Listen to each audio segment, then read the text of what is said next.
Hey guys, kumusta? Kumusta? Bigyan ko lang ng update bago ako matulog, no? So, ang oras ngayon dito is 1:45, mag-aalauna na madaling araw. Nag-impake kasi ako ng dadali namin. Magka-camping kami bukas sa property. Yan, labas na pati yung mga baril na iti-testing ko. Pero bago ang lahat, medyo kinilabutan ako ngayon kaya isi-share ko sa inyo. Matayo yung balahibo ko Kasi kanina, mga alas 3:15, sinundo ko si AJ, no? So, naglalakad kami, and then nakita ko to. Kaya, nakita ko to. And then, ayan, sa kalsada. So, dinampot ko, sabi ko, ano yan, part ng necklace yan. Ang liit oh. And then ngayon, bago ako matulog, pinicturean ko, tapos zinom ko siya. Zinom ko. By the way, and I found out na ano pala siya, Saint Benedict na medal. Ayan nagkaroon ako interest dito a few weeks ago kasi nung nalaman ko na ginagamit pala siya great power to ward off evil and temptation. So yan din yung medal na yan din yung ginagamit sa sa mga exorcism. I don't know if you believe this, pero what are the odds, no? Makakapulot ako ng ganyan. And ayan, pag i-zoom natin, ang liit kasi, hindi mo mapapansin Pag zoom mo, ayan, si Saint Benedict nga Ayan ito nga yung ginagamit for exorcism. Ayan siya, pinicturean ko. Ang liit ha? Sabi ko sa inyo, nagka-interest ako niyan, kaya bumili ako nito. Di ba parehas? Ayan, parehas. Meron ako nito.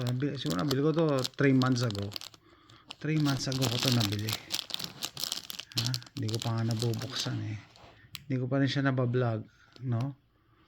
And what are the odds? Makakapulot ako ng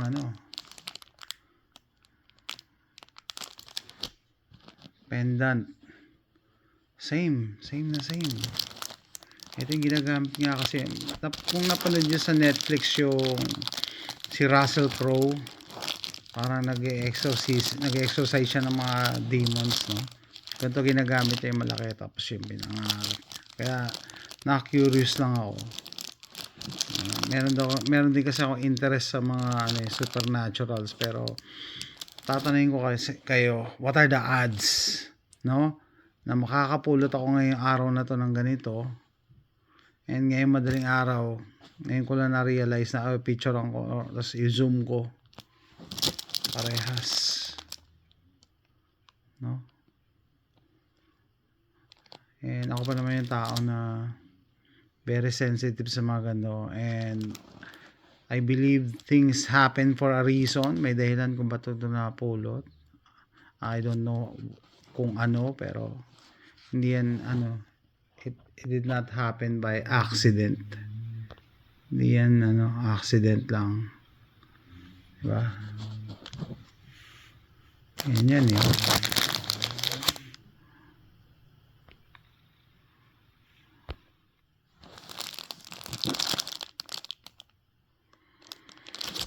Ayan ako. So, let me know what you think, guys.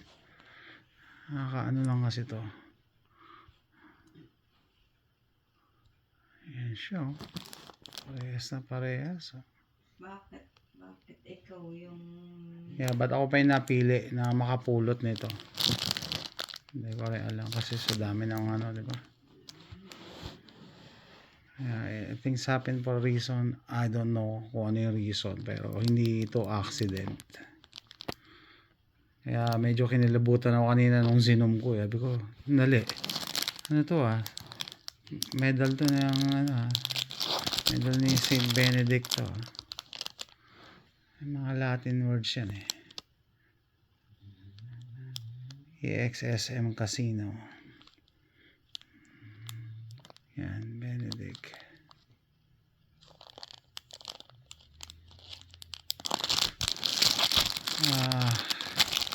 Kita nyo, hindi ko pa nabubuksan. Pero pakita ko na rin sa inyo.